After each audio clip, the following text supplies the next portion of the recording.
मणिपुर में हालात तेजी से सामान्य होते जा रहे हैं। इम्फाल घाटी में बाजार खुलने लगे हैं, सड़क पर वाहन भी दिख रहे हैं, लेकिन कई स्थानों पर तनाव अभी भी बना हुआ है। राज्य में जनजातीय समुदाय और मैतेई समुदाय के बीच हुए टकराव के बाद से अब तक 54 लोगों की जान जा चुकी है। 3 और 4 मई को हालात बेहद खराब हो गए थे, जिसके बाद राज्य सरकार ने केंद्र से मदद मांगी। केंद्र ने तुरंत ही राज्य में अनुच्छेद 355 का इस्तेमाल करते हुए सेना और असम राइफल्स के जवानों की तैनाती कर दी। मणिपुर में बीजेपी की ही सरकार है और अनुच्छेद 355 वहां इस्तेमाल किया जाता है। वहां राज्य सरकार कानून व्यवस्था बनाए रखने में फेल हो जाती है। आमतौर पर यह अनुच्छेद 355 किसी राज्य में अनुच्छेद 356 का आधार भी बनता है, जिसमें राज्य सरकार को बर्खास्त कर दिया जाता है। मणिपुर में सरकार बीजेपी की है, इसलिए अनुच्छेद 356 का यहाँ इस्तेमाल नहीं होगा, ये तय है। हालात भले ही 3-4 मई को सरकार के नियंत्रण से बाहर हो गए हों, लेकिन यह हालात पहले से ही बन रहे थे। दरअसल राज्य की जनजातीय आबादी गवर्नमेंट लैंड सर्वे का विरोध कर रही थी। इसे लेकर 28 अप्रैल को the indigenous tribal leaders forum ने चुराचांदपुर में 8 घंटे बंद का ऐलान किया था। 28 अप्रैल को देर रात तक पुलिस और प्रदर्शनकारियों में टकराव होता रहा। इसके बाद 3 मई को all tribal students union of Manipur ने आदिवासी एकता मार्च निकाला। ये मैतेई समुदाय को एसटी का दर्जा देने के विरोध में था। स्थिति बिगड़ गई और इसने जातीय टकराव का रूप ले लिया। राज्य के हालात को देखते हुए नेशनल टेस्टिंग एजेंसी ने राज्य में नीट यूजी के एग्जाम को पोस्टपोन कर दिया है।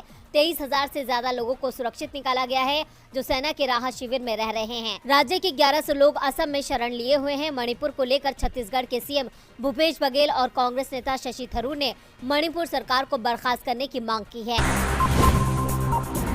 कांग्रेस नेता अजय माकन ने आज प्रेस कॉन्फ्रेंस में दिल्ली के सीएम आवास को लेकर बड़ा खुलासा किया है। अजय माकन ने कहा, केजरीवाल खुद को आम आदमी दिखाने के लिए अपनी साइज से बड़े कपड़े पहनते हैं, 1 रुपए की कलम रखते हैं और चप्पल पहनते हैं।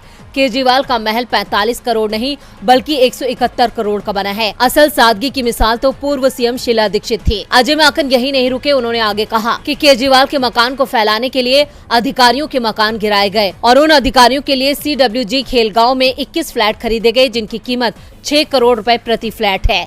इस खर्च को भी केजरीवाल के महल के खर्च में जोड़ा जाना चाहिए। कांग्रेस नेता यही नहीं रुके, अजय माकन ने आरोप लगाते हुए कहा, बजट में सीएम आवास पर 45 करोड़ या 171 करोड़ खर्च का कोई जिक्र नहीं किया गया। उन्होंने ये भी कहा कि नियमों की धज्जियां उड़ाते हुए इन्होंने हेरिटेज बिल्डिंग को गिराकर 2 मंजिला इमारत बना दी। इस दौरान 28 पेड़ काट दिए गए। तल्ख अंदाज में अजय माकन ने कहा, एफिडेविट देकर खुद को आम आदमी कहने वाले के घर में लाखों के पर्दे और करोड़ों के मार्बल लगे हैं। अजय माकन ने कहा, केजरीवाल के शराब घोटाले की पहली शिकायत कांग्रेस ने की थी। केजरीवाल सरकार भ्रष्ट है, जो 171 करोड़ का खुद का महल बनवाए। वो किस बात का आम आदमी? लोकपाल को लेकर केजरीवाल अब चुप क्यों हैं? हर पार्टी को केजरीवाल का असली चरित्र समझना चाहिए। केजरीवाल भ्रष्टाचार के पैसे का इस्तेमाल कांग्रेस के खिलाफ कर रहे हैं और बीजेपी को मजबूत कर रहे हैं। इससे पहले बीजेपी ने दिल्ली के सीएम के आवास पर कथित तौर पर 45 करोड़ रुपए खर्च करने को लेकर उन्हें शाही राजा बताया था। फिलहाल अपने आवास को लेकर केजरीवाल बुरी तरह से फंसते नजर आ रहे हैं।